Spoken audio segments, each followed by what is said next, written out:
Hello again from me, The Guardian's Peter Bradshaw, and welcome back to this channel, providing that new car smell of fresh criticism in the BMW dealership of cultural discourse. And can I just remind you real quick to subscribe and leave a comment. Say you are a single woman in New York and you are, in the words of the song, torn between two lovers.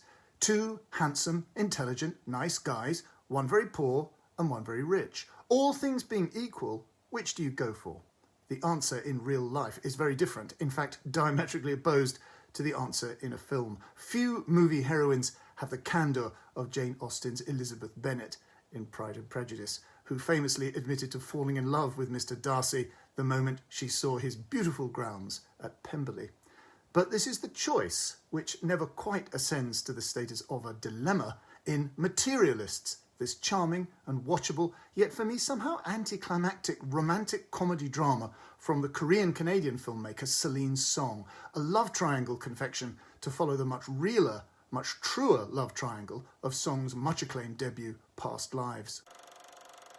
When the decision is made, the final act has an almost morosely elegiac mood, as it must, with various speeches and set pieces, reconcile its now rather trudgingly earnest direction of travel with the witty, savvy materialism of the movie's premise. The scene is, of course, Manhattan, where Lucy, played by Dakota Johnson, is a matchmaker arranging dates and introductions for professionals who want to get married, to settle. The movie begins varnished with a commercial glaze of luxury, that aspirational state of material wealth which marriage underpins and which no one apologises for wanting. Lucy is about to pull off her professional and personal masterpiece. She's unofficial guest of honour at the she wedding she has masterminded.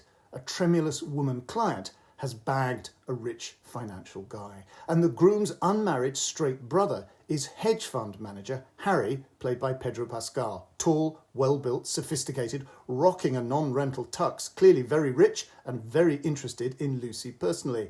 He's basically a nice non-psycho version of Patrick Bateman, and in fact for much of the early stages of the film, the dialogue does have something of Bret Easton Ellis, observations about wealth exchanged on a level of murmuringly subdued and rational calm. No one is trying to be funny. This is just the way it is. I'm older than the women you could be dating, which means my looks won't last as long, and I have fewer years left to get pregnant. If you marry a 25-year-old, then in 10 years, she'll look like me. If you marry me, in 10 years, I'll look like my mother. What does your mother look like? I was born poor, raised poor, and even though I work, I have debt. I'm a college dropout and a failed actress. I have no dowry. If anything, I have a negative dowry. Do I look like I need a dowry? But just as Harry is putting the moves on Lucy at the reception, and Lucy makes it clear that she is highly receptive to these moves, her ex-boyfriend John, played by Chris Evans, serves her a drink. Humiliatingly, he is still a failing actor reduced to side hustling as a waiter for a catering company, still sharing a chaotic apartment with three other appalling Lucys in their 30s. And so Lucy's relationship with the glamorous and stylish Harry proceeds in parallel with this bittersweet and inconvenient reconnection with the broke, lovable and hot John, with whom flashbacks reveal Lucy was once much more vulnerable and much more emotional than the super cool professional she shows herself to be now. The film does not play one suitor off against the other. There's no Mark Darcy, Daniel Cleaver style punch-up. They are mutually respectful and both supposed to be equally worthy of Lucy, though Harry does have one certain secret which will have audiences doing some Googling after the film. A secret so startling on its own terms that its vulgar metaphorical potential didn't occur to me until much later.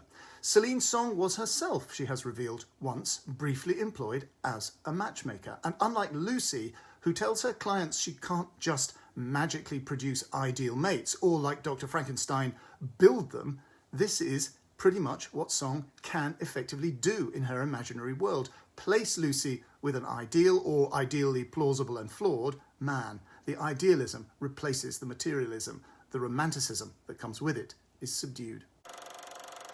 And that's it. Please show your emotional intelligence by giving this humble vlog a like and a share on your socials. Please subscribe and leave a comment. And yes, it's time once again for that moment where I check my dignity and self-respect at the door and beg you to buy my book, a short fiction collection entitled The Body in the Mobile Library and Other Stories. Details given below. See you next time.